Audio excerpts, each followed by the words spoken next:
یہ مدارس کس طرح قائم ہوئے تھے اس کی تو مختصر داستان یہ ہے کہ جب انگریز نے ہندوستان کے اوپر قبضہ جمایا تو اس نے ایک طرف تو انتہائی وحشت و بربریت کے ساتھ، انتہائی سفاکی کے ساتھ یہاں کے حریت پسند انسانوں کو قتل کیا، وحشت و بربریت کا ایسا مظاہرہ ہوا۔ آج یہ قومیں جو یورپ کے اندر آباد ہیں، چاہے وہ انگریز ہوں یا جرمن ہوں یا فرینچ ہوں یا پرتگیز ہوں، یہ سب آج بڑے مہذب کہلاتے ہیں، اور ان کو یہ سمجھا جاتا ہے کہ وہ اس دور کے اندر تہذیب کے علمبردار ہیں، انسانیت کے علمبردار ہیں۔ لیکن ان کی تاریخ دیکھو، قریبی تاریخ، زیادہ عرصے کی نہیں، انہوں نے ساری دنیا کے امن پسند مسلمانوں ہی کو نہیں بلکہ ساری دنیا کے انسانوں کو اپنی وحشت و بربریت کا ایسا نشانہ بنایا جس کا مثالیں ملنی مشکل ہے۔ یہ جب ہندوستان میں آئے اور بڑے مکر و فریب کے ساتھ ہندوستان کے اوپر اپنا اقتدار قائم کیا، اس وقت ہندوستان کے اوپر مغلیہ سلطنت قائم تھی، وہ اکثر دراز سے صدیوں سے مسلمانوں کے زیر اثر چلی آ رہی تھی، اور الحمدللہ مسلمانوں کے عہد حکومت میں عدل و انصاف کا ایسا نظام تھا کہ اس میں حالانکہ ہندو اکثریت میں تھے، اس کے باوجود ہندوؤں کے ساتھ عدل و انصاف کے ساتھ کام لیا جاتا تھا۔ کوئی اسلامی حکومت اگر کہیں قائم ہوتی ہے تو اس میں اس بات کی ضمانت دی جاتی ہے کہ جو غیر مسلم شہری ہمارے ہاں مقیم ہیں اور وہ ہمارے احکام کے تابع ہیں، تو ان کے جان مال آبرو کو اسی طرح محفوظ رکھا جائے گا جیسا کہ مسلمانوں کی جان مال آبرو کی حفاظت کی جاتی ہے۔ آپ حضرات نے جو درس نظامی پڑھتے ہیں اس میں آپ نے پڑھا ہوگا کہ ذمی ان غیر مسلم شہریوں کو کہا جاتا ہے جو مسلمان ریاست کے اندر آباد ہیں اور وہ مسلمان ریاست کے تابع ہیں، یعنی اس کے احکام کو قبول کرتے ہیں، ان کو ذمی کہا جاتا ہے۔ اور ذمیوں کے حقوق بڑے فراخ دلانہ ہیں۔ خود نبی کریم سرور عالم صلی اللہ علیہ وسلم نے ارشاد فرمایا کہ اہل ذمہ کے ساتھ ہمارا ایک معاہدہ یہ ہوتا ہے کہ ان کی جان مال آبرو کا تحفظ کیا جائے گا۔ رسول کریم سرور عالم صلی اللہ علیہ وسلم نے ارشاد فرمایا کہ جو ہمارے ریاست میں جو غیر مسلم آباد ہیں ان کی جان مال آبرو کا ہم نے ذمہ لیا ہوا ہے۔ حضور اقدس صلی اللہ علیہ وسلم فرمایا کہ جو شخص کسی غیر مسلم کو، ہماری ریاست کے باشندے غیر مسلم کو کوئی اس کی جان پر حملہ کرے گا، اس کے مال پر حملہ کرے گا، اس کے آبرو پر حملہ کرے گا، تو وہ اللہ تبارک و تعالیٰ کے ساتھ کیے ہوئے عہد کو پامال کرے گا۔ اور اس میں یہ الفاظ ہے فلا یرح رائحۃ الجنہ، یعنی جو شخص کسی غیر مسلم شہری کو اس کے جان مال آبرو کے اوپر حملہ کر کے اس کے ساتھ معاہدہ توڑے گا، وہ جنت کی خوشبو بھی نہیں پائے گا۔ یہ الفاظ ہیں رسول کریم صلی اللہ علیہ وسلم کے۔ چنانچہ اسلامی حکومتیں جہاں جہاں قائم ہوئیں ان میں غیر مسلم شہریوں کا پورا تحفظ کیا گیا۔ حضرت فاروق اعظم رضی اللہ تعالی عنہ جب ان کو زخمی کیا گیا اور ابھی وفات نہیں ہوئی تھی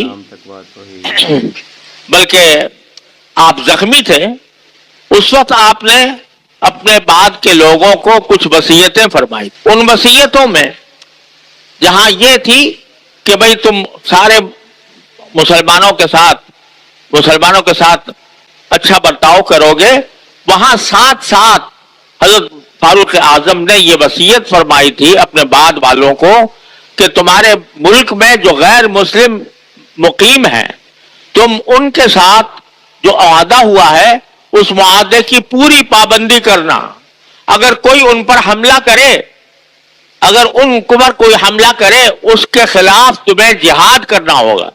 मुसलमानों गैर मुस्लिमों के ऊपर अगर कोई हमला करता है तो उसका तहफ्फुज करने के लिए इस्लामी हुकूमत का फर्ज है कि वो जिहाद करके उन लोगों को के साथ लड़े और उनका मुकाबला करे जो गैर मुस्लिमों के ऊपर हमलावर हैं। ये अल्फाज फारूक आजम ने जाते जाते अपनी दुनिया से रुखसत होते होते आपने ये इरशाद फरमाया। आपका ये जुमला सारी दुनिया में मशहूर है कि अगर फुरात के किनारे कोई जानवर अगर भूखा मर रहा हो तो मुझे खतरा है कि अल्लाह ताला मुझसे सवाल करेगा कि तुम्हारी दौरे हुकूमत में फला जानवर भूखा मर गया था।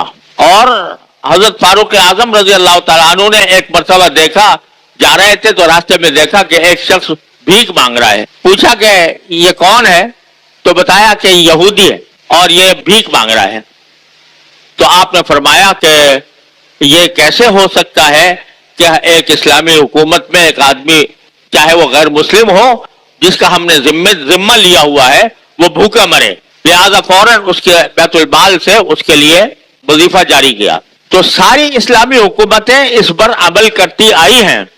और मुगलिया दौरे हुकूमत में भी जब मुगल बादशाहों की हुकूमत थी और ख़ास तौर पर आखिर में औरंगजेब आलमगीर रहमतुल्लाह अलैह जो हिंदुस्तान के बादशाह थे और अल्लाह तबारक व तआला ने उनको सुन्नत पर अमल करने का खास ज़ौक़ अता फरमाया था, उन्होंने पूरे मुल्क में इंतहाई अदल इंसाफ का निज़ाम कायम किया हुआ था।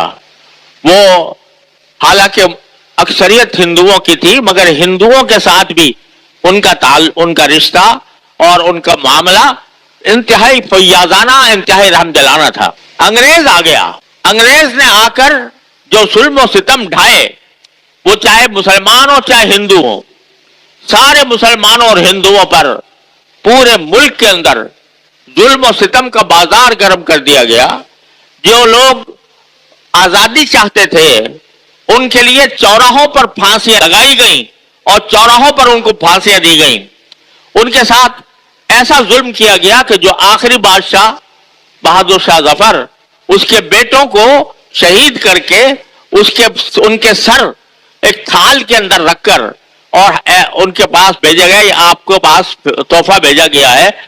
और बड़े चांदी के ट्रे के अंदर, चांदी के उस कटोरों के अंदर उनको उनके सर रखकर कहा कि आपके लिए बादशाह ने, अंग्रेजी बादशाह ने ये आपके लिए तोहफा भेजा है।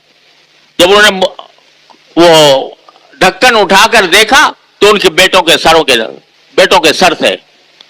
ऐसी सफाकी, ऐसी दरिंदगी का मुजाहरा किया इस अंग्रेज ने यहां पर हिंदुस्तान के अंदर।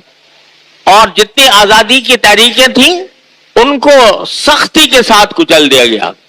सन 1857 में मुसलमानों ने, और उसमें हिंदू भी शामिल थे लेकिन क़यादत मुसलमानों के हाथ में थी, वो अंग्रेज के खिलाफ जिहाद का झंडा उठाया।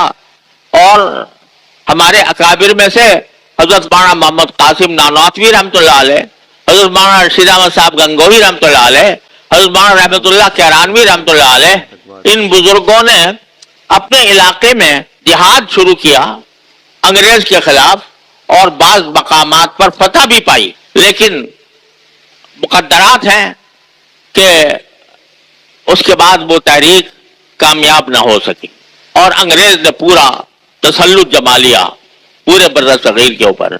उस वक्त हमारे अकाबिर ने यह महसूस किया कि अब चूंकि अंग्रेज की हुकूमत आ गई है और न सिर्फ हुकूमत आ गई है बल्कि वो एक निज़ाम दूसरा लेकर आ रहा है। और उसके वजीर तालीम ने, लॉर्ड मैकाले जिसका नाम था, उसने बरतानिया के पार्लियामेंट में यह ऐलान किया कि हम इस मुल्क के अंदर यानी हिंदुस्तान के अंदर एक ऐसा निज़ाम तालीम जारी करेंगे जिसमें लोग तालीम पाने के बाद उनके शक्लें तो हिंदुस्तानियों जैसी होंगी लेकिन उनके दिमाग अंग्रेज बन चुके हों। चुनांचे ऐसा निज़ाम तालीम भी जारी कर दिया। और जो मदारिस थे, सिर्फ दिल्ली के अंदर 200 मदारिस थे ان سارے مدارس کو ختم کر دیا. تو ہمارے اکابر نے یہ خطرہ محسوس کیا کہ اگر یہ سلسلہ اسی طرح جاری رہے گا تو پھر دین کی آواز بند ہو کر رہ جائے گی اور مسلمانوں کو انگریز بنانے کی سازش کامیاب ہو جائے گی. لہذا انہوں نے اللہ کے بھروسے پر دارالعلوم دیوبند قائم کیا. اس طرح نہیں کہ پہلے سے کوئی منصوبہ بنایا ہو, کوئی بہت بڑا نقشہ بنایا ہو, بلکہ دارالعلوم دیوبند کے قریب ایک اسی کے حصے میں ایک مسجد ہے جسے چھتے کی مسجد کہلاتی ہے. اس چھتے کی مسجد میں انار کے درخت کے نیچے 2 آدمیوں نے پڑھانا شروع کر دیا. دونوں کا نام محمود تھا. پڑھانے والے ملا محمود اور پڑھنے والے محمود الحسن جو بعد میں شیخ الہند بنے رحمہ اللہ تعالی. اس طرح دارالعلوم دیوبند کا آغاز ہوا. کیوں قائم کیا گیا تھا؟ اس لیے کہ انگریز کی سازش سے جو پورے ملک کے لوگوں کا ذہن بدلنے کی کوشش کی جا رہی تھی, ان کو مسلمان سے انگریز بنانے کی کوشش ہو رہی تھی, بلکہ دوسری طرف عیسائی مشنریوں کا ایک سیلاب آ گیا تھا. عیسائی پادری آ کر لوگوں کو عیسائیت کی طرف دعوت دیتے تھے, بلکہ بہت سے لوگوں کو مرتد بنا رہے تھے. تو اس ساری چیزوں کا سدباب کرنے کے لیے اللہ کے ان بندوں نے انتہائی قلیل وسائل کے ساتھ, بلکہ بے وسائل کا عالم میں یہ دارالعلوم دیوبند کا قیام عمل میں آیا. اللہ تبارک و تعالی نے اس کو آج اتنی برکت دی ہے کہ اسی دارالعلوم دیوبند کی بدولت سارے بر صغیر میں ایسے بڑے زبردست علماء پیدا ہوئے, ایسے اہل اللہ پیدا ہوئے, ایسے اللہ والے پیدا ہوئے, ایسے داعی اور مبلغ پیدا ہوئے کہ جنہوں نے انگریز کی سازش کا ناکام بنا دیا. اگر انگریز کی سازش چل جاتی تو بر صغیر کے اندر العیاذ باللہ اسلام کا نام مٹ گیا ہوتا. لیکن ہمارے ان بزرگوں نے قربانیاں دے کر, پیٹ پر پتھر باندھ کر, روکھی سوکھی کھا کر اپنے دین کی حفاظت کے لیے یہ قلعہ بنایا دارالعلوم دیوبند کا. اور اللہ تبارک و تعالی نے اس قلعے کو ایسا مرکز بنا دیا کہ اس کے نتیجے میں پورے ہندوستان میں, پورے بر صغیر میں الحمدللہ مدارس کا جال بچھا دیا گیا. اور یہ انگریز نے یہ کیا تھا کہ جو آدمی دین کا نام لے یا دین کی تعلیم دے اس کے اوپر معاش کے دروازے بند کر دو. اس کے لیے اپنی جان بچانے کے لیے, اپنی روزی کمانے کے لیے کوئی سارے راستے بند کر دو. لیکن ان لوگوں نے, اللہ تعالیٰ ان کی قبریں نور سے بھرے, کہ انہوں نے اس بات کی پرواہ نہیں کی کہ ہمیں کھانا ملتا ہے یا نہیں ملتا, ہمیں روزی کوئی مل رہی ہے یا نہیں مل رہی ہے, ہمیں تو اپنے دین کا تحفظ کرنا ہے. اس کی خاطر انہوں نے قربانیاں دی اور قربانیاں دے کر دارالعلوم دیوبند قائم کیا. آج اللہ تعالیٰ کے فضل و کرم سے پاکستان ہو یا ہندوستان ہو یا بنگلہ دیش ہو یا نیپال ہو یا اور کوئی بر صغیر کا کوئی اور حصہ ہو, وہاں تو ماشاءاللہ ایک جال بچھا ہوا ہے, اور یہی جال مغربی طاقتوں کو کھٹک رہا ہے, اور اس کی وجہ سے دینی مدارس کے اوپر پابندیاں عائد کی جا رہی ہیں. دینی مدارس کو قانونی حیثیت دینے میں تعامل ہو رہا ہے, اور اس کے ساتھ ان کے ساتھ ایسی بدسلوکی کی جا رہی ہے. حالانکہ یہ وہ تعلیمی ادارے ہیں جو حکومت سے ایک پیسہ نہیں لیتے, اگر دے بھی تو ہم لینے کو تیار نہیں ہیں, اور اللہ تعالیٰ کے فضل و کرم سے یہ چل رہے ہیں. اور یہ طلباء کو اللہ تعالیٰ کے فضل و کرم سے بغیر کسی فیس کے, بغیر کسی معاوضے کے ان کو نہ صرف تعلیم دیتے ہیں, ان کے لیے رہائش کا, ان کے لیے کھانے کا, ان کے لیے پینے کا, ان کے ضروریات کا الحمدللہ انتظام کرتے ہیں. اور یہ سلسلہ اب دراز ہو کر الحمدللہ یورپ میں بھی پہنچ گیا ہے. انگلینڈ میں ماشاءاللہ بڑے بڑے مدارس قائم ہو گئے ہیں, امریکہ میں قائم ہو گئے ہیں, آسٹریلیا میں قائم ہو گئے ہیں, اور اب میں जो अफ्रीका गया तो वहां देखकर ये आंखें ठंडी हुई कि माशाअल्लाह एक बड़ा मजमा अल्हम्दुलिल्लाह दीनी तालीम के अंदर मसरूफ है। और ये तबलीगी जमात जिसने अल्हम्दुलिल्लाह दुनिया के कोने कोने तक इस्लाम का पैगाम पहुंचाया और लोगों की जिंदगियां बदल दी, ये भी दरअसल दारुल देवबंद और मज़ाहिर उलूम का फैज़ है। ये सारी तबलीगी जमात का जितना काम है इसकी अगर असल देखो तो वो दारुल देवबंद और मज़ाहिर उलूम से मिलेगी। और उसने अल्लाह ताला के फजल करम से दुनिया के दूर दराज इलाकों में, गांव में, देहातों में और ऐसी जगहों पर जहां पर के किसी दीनी तालीम का कोई तसव्वुर नहीं था, वहां तक अल्लाह ताला के फजल करम से काम पहुंचा। ये सारा कुछ फैज है दारुल उलूम देवबंद का। आज हम सब उस दारुल उलूम देवबंद के ममनून एहसान हैं।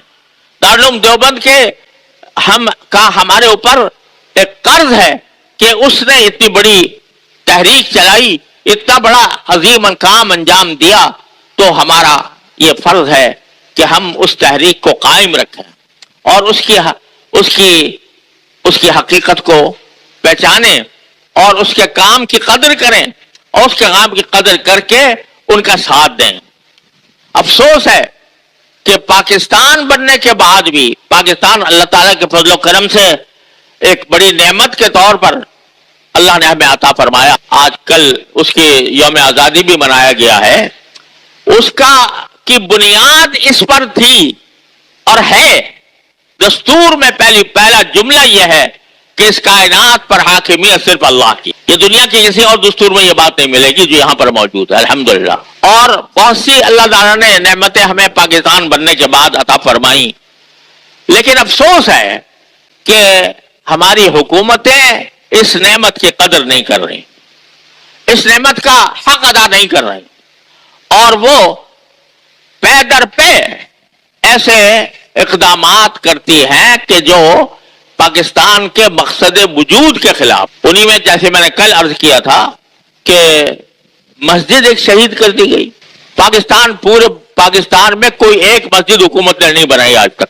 हालांकि एक इस्लामी हुकूमत का पहला फर्ज ये होता है कि जहां कहीं इस्लामी हुकूमत कायम हो तो पहले मस्जिद बनाती है। मस्जिद सारी आवाम ने बनाई, हुकूमत ने नहीं बनाई कोई। और जो आवाम ने बनाई है उसके ऊपर ये हमला हो गया और कहते हैं हमने बाहवी मुज़ाकरात से किया था। अरे भाई, मस्जिद किसी मुज़ाकरे की बुनियाद पर, किसी मुआहदे की बुनियाद पर शहीद नहीं की जा सकती, लेकिन वो कर दी गई। हिंदुस्तान में बाबरी मस्जिद को शहीद किया गया तो पूरा हिंदुस्तान चीखा, पाकिस्तान खुद उसकी मजम्मत करता रहा। लेकिन खुद तुम क्या कर रहे हो कि मस्जिदों को इस तरह शहीद कर रहे हो? तो यह बड़े शर्म की बात है। एक तरफ यह हो रहा है, दूसरी तरफ मदारिस के ऊपर पाबंदियां लगाने की फिक्र है। साल हो गए हैं कि मदारिस का मामला हुकूमत के साथ चलता रहता है, मुज़ाकरात भी होते हैं, मुआहदे भी होते हैं, कानून भी बनते हैं, लेकिन अमली तौर पर इन मदारिस के साथ सौतेली औलाद का सलूक हो रहा है। यानी इनको जो इनके मकासद हैं उन मकासद में रुकावट डाली जा रही है। बैंक अकाउंट नहीं खुले हुए हैं बहुत से मदारिस के, बैंक अकाउंट नहीं खुलते तो फिर कैसे हिसाब किताब होगा, कैसे वो आमद और खर्च का हिसाब करेंगे? ये जालिमाना सलूक हमारे साथ हुकूमतों की तरफ से चला आ रहा है। तो भाई, मैं सिर्फ इस वक्त ये आपको याद दिलाना चाहता था कि जो अफ्रीकी ममालिक में मैं गया, वहां अल्हम्दुलिल्लाह दारुल उलूम बेशक कायम है, लेकिन हुकूमतें गैर मुस्लिम हैं और हुकूमतें मुसलमानों के ऊपर बहुत पाबंदियां आयद किए हुए हैं। अरे भाई, पाकिस्तान अल्लाह ने हमें एक आजाद इस्लामी मुल्क अता फरमाया, तो इसको उन ममालिक से किसी तरह मुख्तलिफ तो होना चाहिए। ये ऐसा तो ना होना चाहिए जो अल्लाह का नाम लेने वाला हो उसके गले घोंटे जाएं या उसके लिए पाबंदियां उसके ऊपर आयद की जाए। इस नेमत की कदर पहचानने की जरूरत है और सारे मुसलमान, आम ताजिर, मुलाजिम, पेशा, उनको ये नेमत समझकर उसका हक अदा करना चाहिए कि अल्लाह ने हमें ये नेमत अता फरमाई है, आजादी की नेमत। हम किसी गैर मुस्लिम हुकूमत के ताबे नहीं हैं और हमारा दस्तूर यह कहता है कि हाकिमियत अल्लाह की है और इसमें कोई कानून कुरान और सुन्नत के खिलाफ नहीं बनेगा।